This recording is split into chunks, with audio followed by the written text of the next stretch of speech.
Assalamu alaykum qarindoshlar. Python'dan asas 8-ci qismlik dərsimizə xoş gəlibsiz. Biz bu qismlik dərsdən başlap tordaşlar, öyrəngüçlərinin təklif binaən bu təyərləyişinin görünüm yüzünü çoğaltdım. Burun səl kiçik deb toluqna alğan hazır səl çoğaltdım. Hazır yuqur tövəngə yütkəb gözək boldu.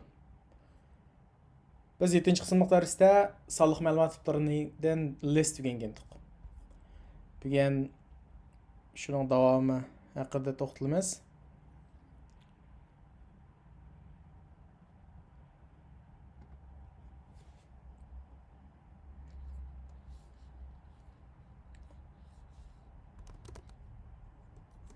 Data type 3 py 3 demede bir şey ismi. Dasar listdən azraq mən təkrar qılacağam. Məsələn, mən aldan saat list yazğan çağda oxşaşlan bir sallıq məlumat tipini izləyəsəm. Məsələn, numbers 5, 7, 8 desəm, sil fəqət bu listnin içində oxşaşlan sallıq məlumat tipi yazıldığı oxşaydı, berildiği oxşaydı, element tipləri deb oynanlar mümkün. Əməliyyatda arlaşdırıb yazaq mı oldu?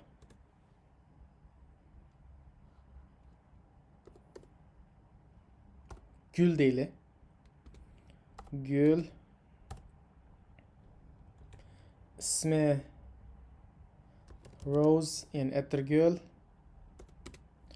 Bahası 5.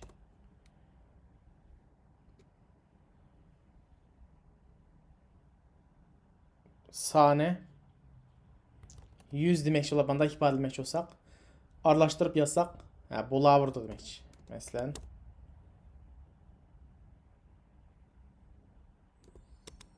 Japan deb alay.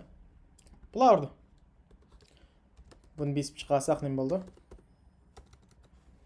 Print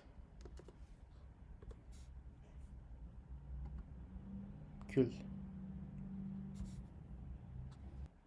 Bunu qana biz çıxarsaq Rose 500, Rose 500 Japan. Biz çıxırıverdi, arlaşdırıb yazsaq bulardı demək. Ondan başqa biz yəni qanda function, yəni funksiya ki method öyrəndik. Məsələn, bu bir listnin içində qancha element varlığını tepişini nə deyək? Len şunama. Məşələn, öyrənən aldığımız dərsdə. Əmdə biz şu ərxil sallıq məlumat tipildən məsələn biz number, bütün int, yəni bütün san, string, float, Patsan, onun list öyrəndik şunaqa complex.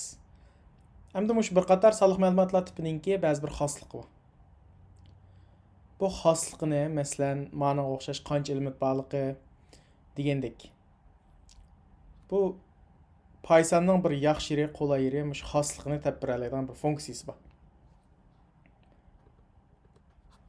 Məsələn bir stringdən birini yazay.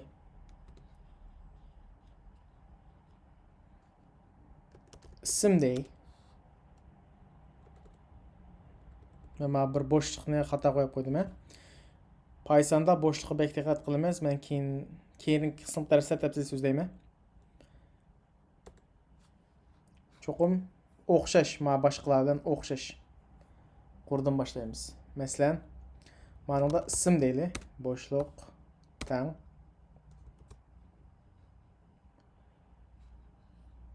Mənim ismim Palani desək, həmmisi kiçik hərfdə yazılğan şunaqı. Biz həm nəmin qanday qılıb çoğ hərfə aylandırmız degan çağda. Bu isimdən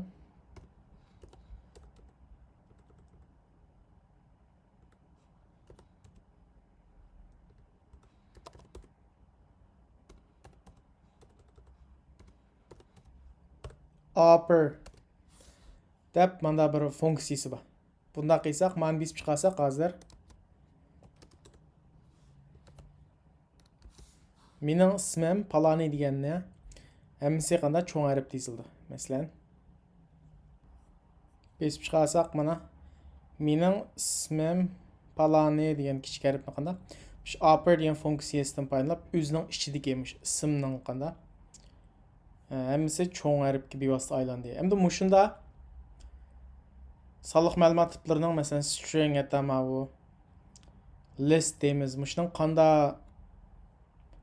xususiyat xosligi borligini qanda bilamiz deganda biz bugungi o'rganadigan funksiya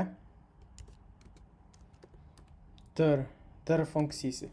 Bu directory'ninki qisqartmasi mundarja deb tushunsanlar bo'ldi. Masalan ismga ya'ni men gulga qaraylik, gul. Bu bir list qo'yimdi.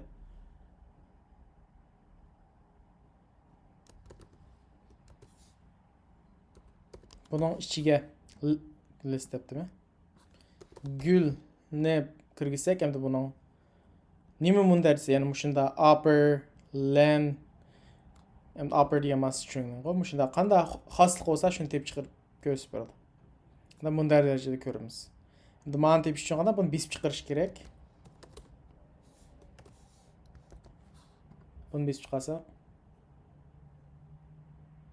mush hammasi mush listning gul degan ismi gul mush listning xosligi.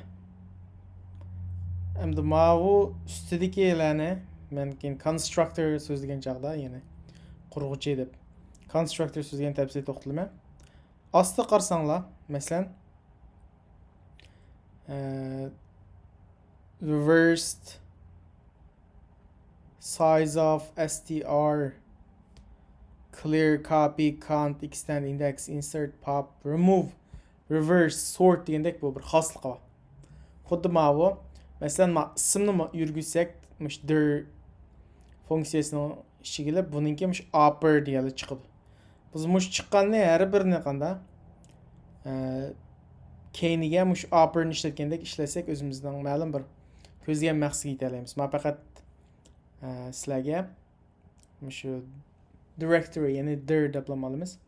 Mush funksiyaningki ishlatilishi. Har bir sonliq ma'lumot tipining xosligini mana mushundan topamiz. Hammani chiqarib beradi. Buni ham kelar qismi darslarda men tafsil to'xtalman. Masalan, remove ni qanday ishlatamiz, reverse ni ishlatamiz, sort ni ishlatamiz degandek. O'zinglar sinab baqsanglar bo'ldi. Lekin bu bir bilishlik mazmunning bir qismi. Bugungi darsimiz mushagicha.